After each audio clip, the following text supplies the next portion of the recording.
Hey Malcolm, did you watch like Looney Tunes when you were a kid? Yes, but you're not thinking of Looney Tunes. No, I am, I think. I'm thinking about like little scenes in You which Bugs Bunny dressed up like a sexy nurse. Oh, you are? Oh, I was thinking of the sign "Hello Nurse" from Animaniacs.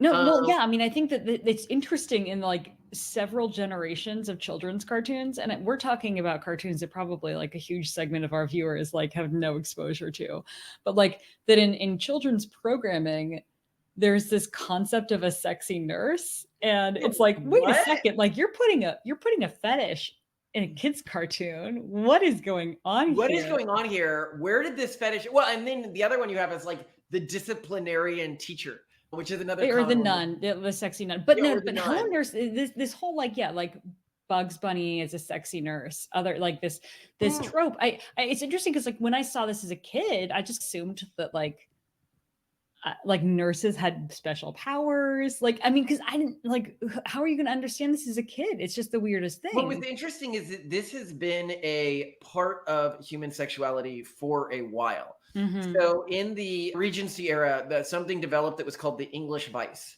And it was a tendency, from the perspectives of the French at least, that English people seem to disproportionately have a fetish around being spanked by people dressed as teachers and paddled with like these big paddle things. And they believed that the reason for this was because that was the way kids were punished at the elite English schools, like, Eton or whatever. Now, it turns out that's not really the way sexuality works, and we can get deeper into that. But what it shows is that this cluster of fetishes has existed for a long time. And the question is, why? It seems very odd that fetishes would cluster around specific professions. So, what's happening here? Well, actually, sorry, before I get into why it is, I'm going to give another fetish that comes from the same region. Why are daddy, daughter, little girl fetishes so common? AKA DDLG. DDLG, which is basically a fetish for girls where they like acting like the daughter of the guy that they are sleeping with and will sort of infantilize themselves to an extent. Again, something that shows up in popular media. In, for example, Gentlemen Prefer Blondes with Marilyn Monroe, her character in that movie with her primary love interest, she calls him daddy.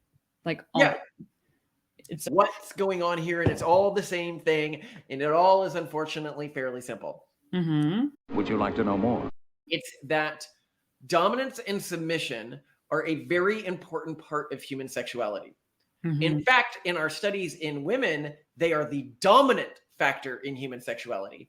Yeah. If the field of sexuality, we argue, had been invented by women, like if the early researchers had been women and not men, we may, instead of the primary axis of sexuality being predominant attraction to male or females, the primary axis of sexuality would be predominant attraction to submission or dominance.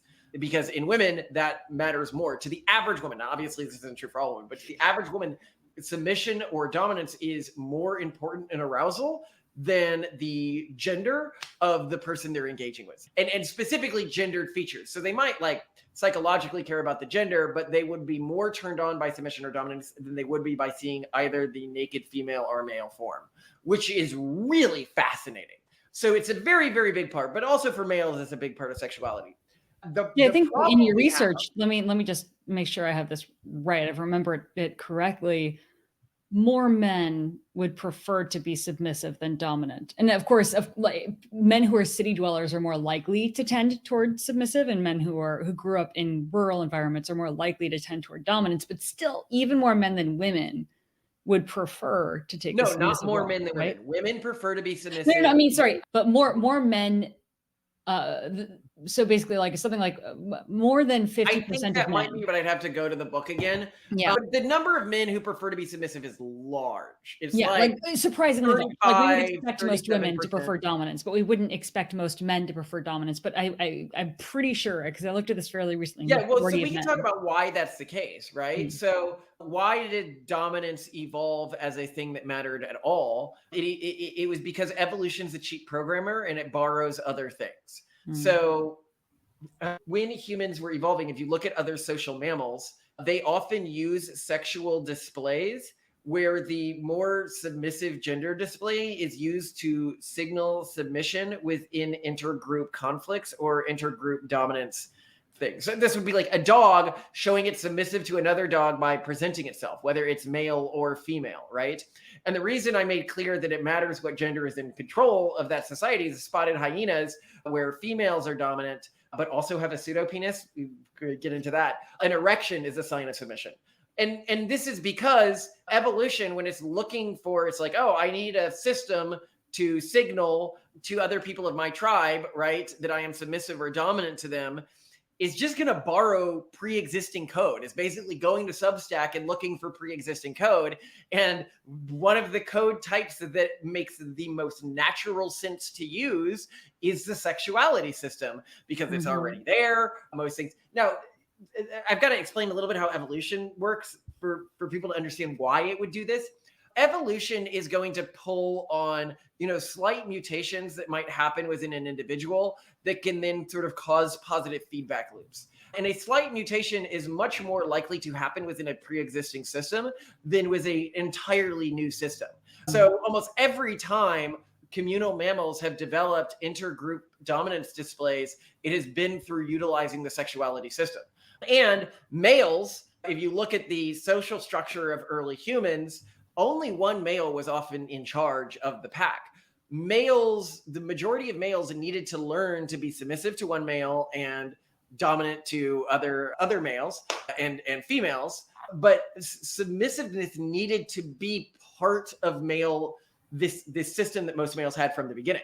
Now, there are some males that just will not engage with submissiveness at all, but these males would be closer to males in the stage of life within like great apes that we would call the roaming bachelor phase, which are basically like teenage males who get kicked out of groups, and they'll form like a group of other males, and they will go around looking for a new community or like a community to raid and take over as the new sort of male leaders of that community. It is ironically not a sign of success. And then you have the one alpha male in groups, but that alpha male is not the way that alpha males sort of depict themselves. First of all, alpha as a concept was first defined in wolves. Alphas don't really exist within wolves in the way that the initial studies show they did. However, it turns out that alphas, like there is a male at the top of most chimpanzee hierarchies, not bonobos exactly. They have females at the top, but they're really horrifying. And we'll get into a bonobo. Like people are like, oh, if women were in charge of behavior that is seen in bonobos where women are at the top of the hierarchy is like a woman will take the infant of another woman and like hold it like, I will break its neck if you don't go down on me, and use the infant's life to force this other woman to sexually satisfy her. They're horrifying. If women were in charge, things would not be better. Anyway, we know this from nature. But anyway, so the point being is that the actual dominant male is often what we call like the astronaut Mike Dexter archetype, and not the Chad archetype, which is to say they are the type of guy who's captain of the football team, but also really nice and a bro and like helps you out. Because in human social groups and in chimpanzee social groups, the way you become dominant is by building an alliance of other mostly dominant males who are still okay with taking orders from one male. Anyway, but the way this expresses in sexuality is what this means is that for a lot of males, you're going to have this submissive aspect to their sexuality. I mean, the vast majority of human males throughout history were in the bottom 50% of the local social status hierarchy. And if they acted like they were in the top percent when they obviously weren't, they'd be killed. So it makes sense that you get that. But anyway, what does this have to do with nurses? What does this have to do with teachers? What does this have to do with right? Well, I think what's interesting about those characters in particular is these are some of the few areas, especially for men, because like, again, it's not typically the sexy male teacher that's like women are hot for. I mean, sometimes, but usually it's more like a very high power, like rich, whatever man, like a prince or a whatever. So why nurses and why teachers for men? And I think that's because it's one of those few areas where there is a societally condoned place where men where all men are expected to surrender their agency to a certain extent. Like when you're going under anesthesia, like you are losing control of almost everything, your mind included. And yet it's necessary and okay. And no one's going to judge you negatively because of that. So it's one of the few places where you can even still see yourself as like a kind of dominant male and a desirable male, but still totally surrender in a way that's super satisfying. So, and what's really interesting is we in our society do not have healthy understandings of what dominance actually looks like. When we think about dominance in a broad sense, outside of social roles, we often think of it as violence, as putting someone down, as, we've mentioned Andrew Tate in a few videos, the way that Andrew Tate treats women, right? That is not the way teachers treat their students, and that is not the way nurses treat their patients. Yeah, no, it's a caring, typically it's a caring, if maybe sometimes stern or controlling environment. The type of dominance that most men and women, now not most men and women, there's actually a lot of women who like really violent dominance, and we'll get to that. That's a different thing. Yeah. But that's a different thing. But people who want like caring dominance, like the type of dominance you would have in a natural status hierarchy, is one that we have very few social contexts for. Nurses and teachers for males are often the only social roles where they have been systemically and with social permission submissive to a female. And that's why they move towards that. Same with women and daddy-daughter stuff. Yeah, right? well, you really blew my mind with this. Like, I really admire you for pointing this out, because I didn't get it. Like, from like a sexuality standpoint, I think, incest for most people like really raises hackles, right? So like this dynamic at first seems like it just doesn't make sense, because while incest does arouse like a lot of people, we think it's more of a like disgust reaction that's been inverted, right? Whereas like this is way more popular than that. But what I really admire about what you had explained to me on this is that this is one of the few loving but dominant relationships that most women will be exposed to. So most women will have had a father figure in their lives who was very much the dominant character, but who cared about them, who taught them things, who took care of them, and who really made them feel safe and supported. And so I can get why that has become sort of like a very popular de facto dynamic, or like sexual like role play interest. Well, and the other place where you see in women this unusual, like a weird role that you keep seeing recurring in fetish communities is like being a dog or being a pony, like puppy play or pony play, right? And what's going on there? That's another of the very few examples we have in our society of caring, protective dominance.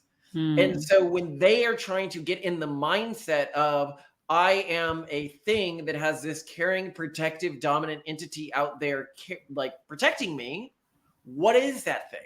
Like there's just not that many social roles they can model. They've got like pony, puppy, daughter, right? And this is to a large part the fault of our society. Like if we had a healthier society, would be like, oh, that's the way a husband treats her wife. I want to be a trad wife, right?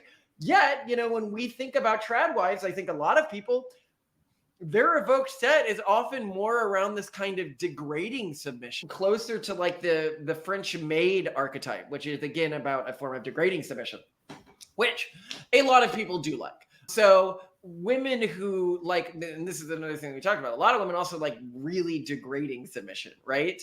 Which comes from a likely different sort of evolutionary pathway, which is women who fought back when their communities were being raided. Because remember, I mentioned these roaming bachelor situations. It appears throughout history, and in the Pragmatist Guide to Sexuality, we go into a lot of data for this, that human tribes likely had outside groups of males come into them, kill the males, and take the females, either to expand one existing tribal group, or in this sort of roving male scenario, similar to what happens in chimps sometimes. And when this happened, the women who fought back, who were not able to find any sort of like pre-programmed biological reason to not fight back, died at disproportionate rates, which led some women, but a lot more than most people would suspect. There's this great book that shows violent porn searches are actually coming from women. It's called like Google's. I'll put up the name of the book on the screen for people who are watching this on YouTube. But yeah, it's absolutely, I think, shocking to a lot of people, but it makes evolutionary sense that that would happen. And there was this great study that we mentioned in the Pragmatic Guide to Sexuality that showed a really interesting thing, which is when you are playing a competitive game and it looks like your team is losing, males begin to feel more camaraderie with their teammates, whereas women begin to feel more camaraderie with the opposing team. And that makes immediate sense from like an evolutionary perspective. Of course, the males really have to double down in that moment, and the women are going to survive at a higher rate if they switch sides. Exactly. Which is, I think, really, really just a fascinating phenomenon. And some men online, like, they use this to sort of degrade women, to be like, you can't really trust.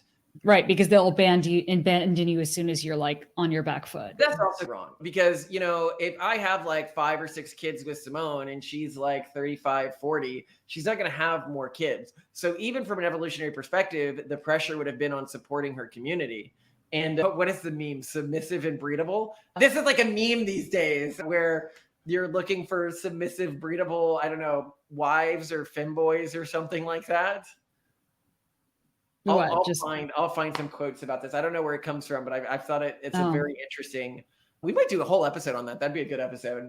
Yeah, because I have not heard of this and I don't really know what it means. But I did want to ask you, sort of in the context of sexy nurses and sexy teachers, right? Like in the DDLG and like genre, essentially, these are all nurturing, caring relationships. And you just discussed the non-caring relationships that women are sometimes interested in from like a sexual scenario standpoint. They find it arousing. They don't necessarily, usually they don't endorse it, and they certainly don't morally support it. And that's a really important distinction that we make. What turns you on is not what you think is morally good or what you want to happen to you. Exactly. So like a lot of people are turned on by non-consensual intercourse. That does not mean that they want it to happen to them, that they support it, that they think it's okay. So just to make that really clear. But then, so you have dominatrices, I guess that's the plural for a dominatrix. These are not so nurturing archetypes, right? What do you think is going on there with men who are, supposedly into to dominatrices? I'm probably butchering this. Okay, so let's talk about dominatrices. So these fall outside of my model. So I actually think that every human, different humans have different parts of their sexuality, has sort of 2 sexual representations inside them. And this isn't something we often talk about. One is a long-term partner-based sexuality. Okay. And the other is a raiding tribal mechanic sexuality. By that, what I mean is the sexual optimization in males that would cause you to be successful with a long-term partner, i.e. have lots of offspring. It's possible for that to coexist with a separate sexuality, which is optimized around non-consensually taking as many people as possible when you raid a village or conquer a city. Same with women, they can have these 2 systems operating within them. One that's like the way that their sexuality expresses when they're with their long-term partner, and another when they're with a guy that they don't really know, or pornography or something like that, which might be much more brutal and hardcore, because those are the environments where they were most likely to encounter individuals like that in a historic context. Now, dominatrices, I think, are just for masturbating the emotional set in guys who really want just sort of pure social domination. And to an extent, sexuality can even be removed from these. And this then comes back to the initial theory I had here, which is that the reason why these dominant submission systems were chosen was specifically for intergroup dominance displays. And so what you're getting with a dominatrix is sort of a kabuki theater of dominance displays happening over and over again.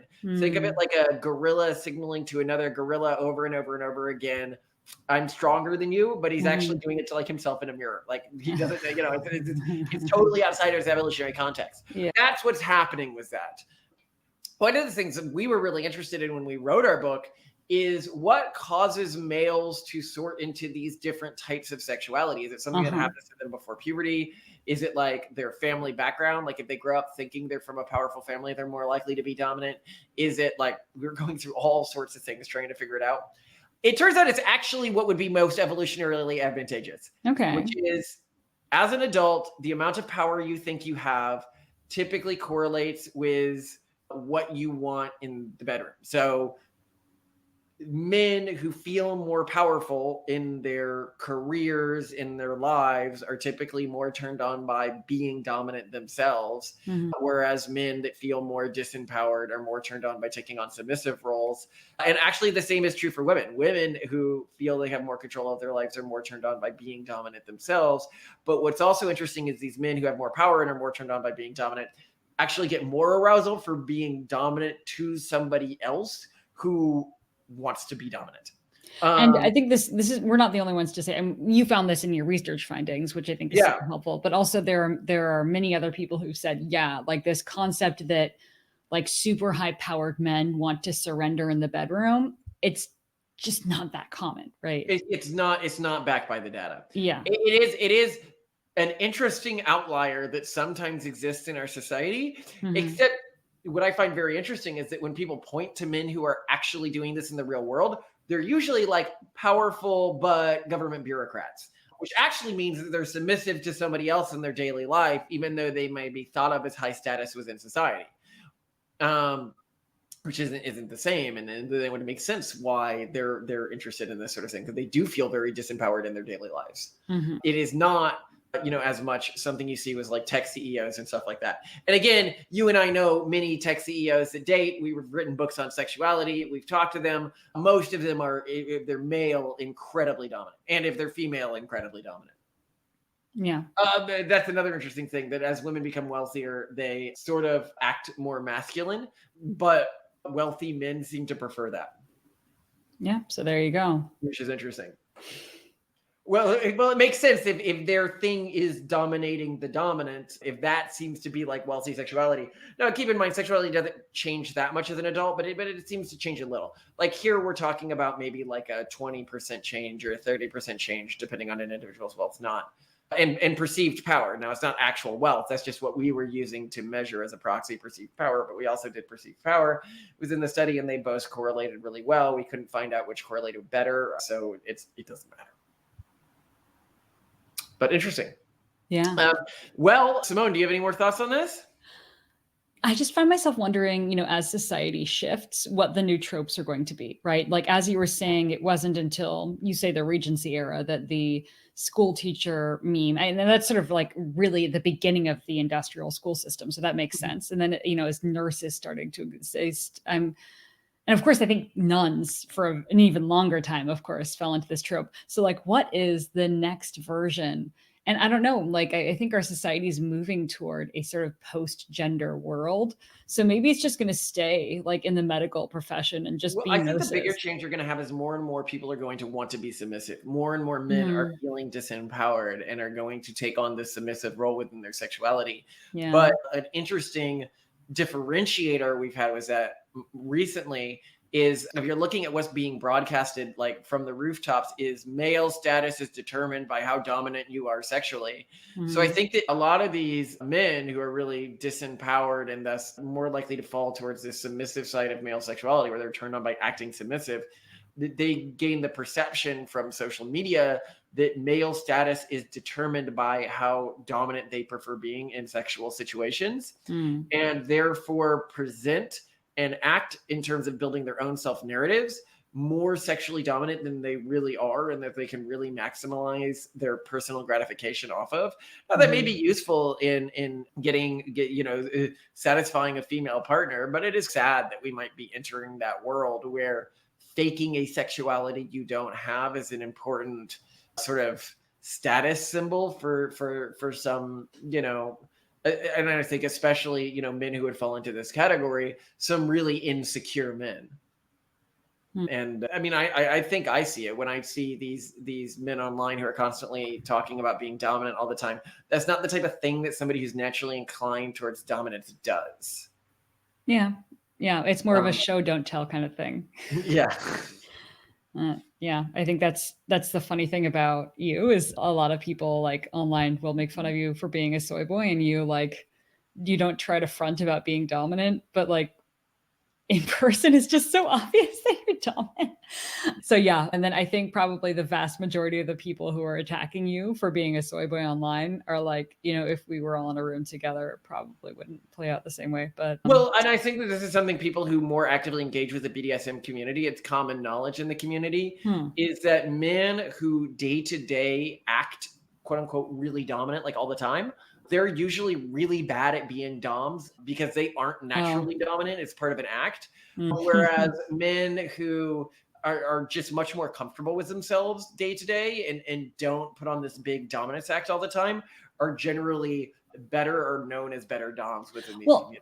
And I think that that's why confidence is so attractive to women and to men, is because confidence is a more high fidelity signal of genuine dominance than any sort of aggression display or dominance display. Because anyone, regardless of their actual like alpha status or like inherent dominance, can ape a dominance display. However, only those who genuinely feel dominant inside, where that feeling of dominance comes from a very, very strong framing and self-confidence, they're just going to look comfortable in their own skin and not really give a shit because they just don't care what you think because they're dominant. So there you go. I've loved this conversation. I think you're right. And, hello, nurse. You got to do that. Can you do the whole... Can you do the thing? You never watched Animaniacs? I have. I don't even remember which character. Oh, it was the brother. Right? No, it was the brother of Dot. Who's Dot's brother? Well, there's Wacko and Yakko. Oh, so it was one of them. Yeah, but yeah, he was the one who'd say "Hello, nurse." But I don't remember. He would just say it to like sexy women, I think. But again, like it's so weird watching these cartoons as a kid. Like you don't get this in joke, so you just assume that like, oh, I guess adults like. Oh, I got it. A lot of cartoons were really like there was the wolf that like it would see the woman in red and like its tongue would roll out and stuff, and like there were really you just assume that like adults really respect nurses and really defer to them, and that some male species have an allergic reaction around women with certain body types. It was supposed to be like a sexual thing, like it was supposed to be an attraction thing, but it was like cartoon sexuality. Like it didn't feel in any way perverse to me as a kid, partially because our society didn't code it as perverse. It was just like this is a normal thing. Adults really care about this weird thing that doesn't matter to you.